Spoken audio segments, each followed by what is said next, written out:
Thank you very much. Good morning. Indeed, a few months ago, I commissioned the special panel on child safety online, and today we are receiving this report. Dear Dr. Melchior, Professor Fegert, I want to thank you very, very much, you and all of the panel, for the hard work you've done in the recent months and the skillful steer that you have shown in this panel. It is the evidence we've been waiting for that you are delivering today. The panel examined what I believe is one of the greatest challenges confronting today's government, that is how to protect our kids online and how to establish a new norm in the future online world. The special panel has examined the benefits, the opportunities, but of course also the harms of social media algorithms on children. And I've been eagerly awaiting your recommendations, and I'm looking forward to reading the report. We in Europe believe that parents bring up our kids and not predatory algorithms. To that end, let me be very clear, social media is not a toy. Well, ultimately, it is up to the parents to decide when children get their first smartphone. What we already have is a consensus that there needs to be a start date for the age children can join social media. The status quo, a world where we continue to allow big tech unrestricted access to our children, will only consign another generation to more mental harm, addiction, and misery. And the data reveal the facts. Across Europe, young people now spend 4 to 6 hours a day on screens. 6 hours every day. This adds up to 20 years of their life. At the same time, across Europe, almost 60% of young children have experienced emotional and psychosocial problems online. And day and night, parents too well see the consequences of this. That is loss of sleep, depression, anxiety, cyberbullying, exposure to harmful content. And all this is happening while our children's brains are still developing. We cannot expect children to succeed in a system that was never designed with their well-being in mind when they are most vulnerable. I want to raise 3 points. My first point: the platforms were the architects of these systems. Now they must prove that their services do no harm. In Europe, whoever develops a product is responsible for its safety. Car manufacturers must make their vehicles safe. We do not expect children to design their own safety seat belts. We do not expect parents to fit airbags at home. And the very same must be true for big tech.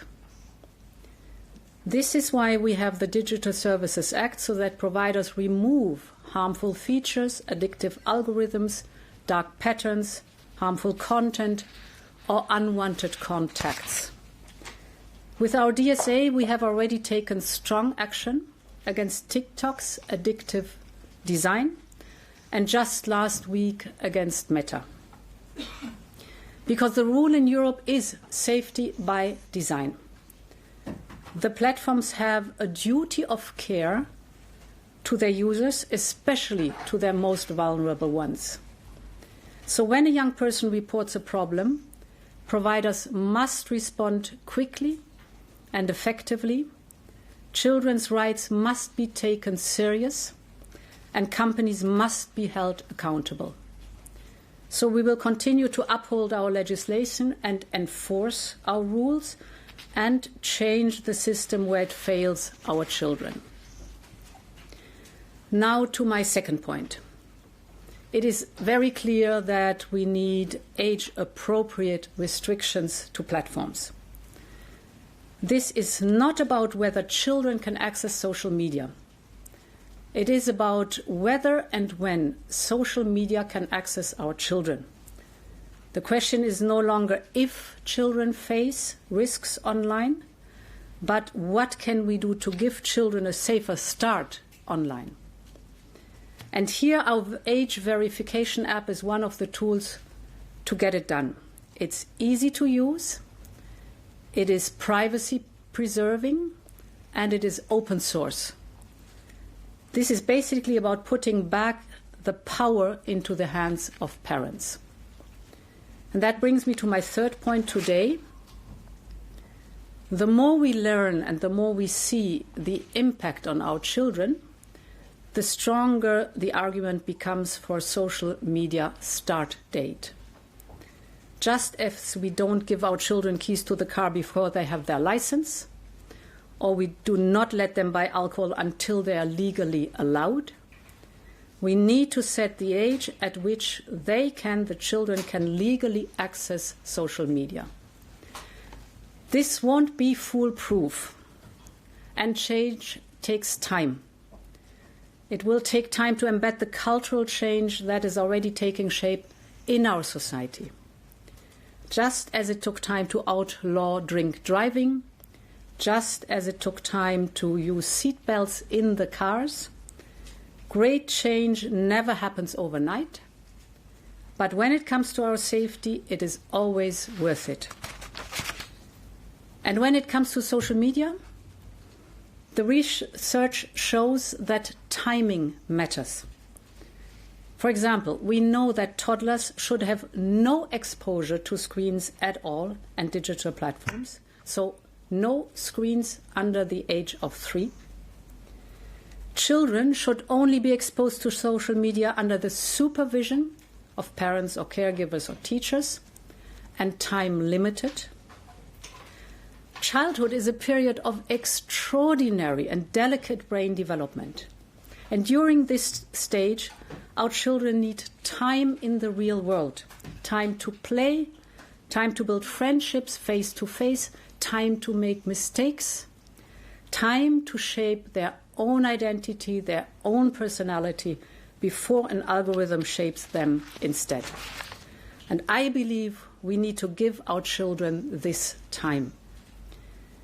If we want to protect childhood, we need to start where the risks are greatest. We need first to consider the type of platforms that are harmful to our children. And the evidence shows that this is mainly social media platforms, but also other providers with age-inappropriate and addictive features.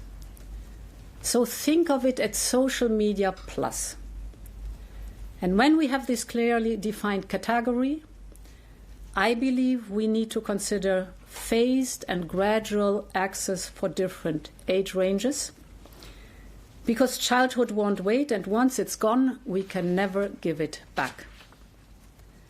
This report comes during a unique window of opportunity. We have heard from parents, educators, experts, and young people themselves. We have heard the experience from partners like Australia, as well as our member states. Now we need action on the European level. We will carefully review this report and the recommendations, and then we will present a proposal after summer. Thank you very much again.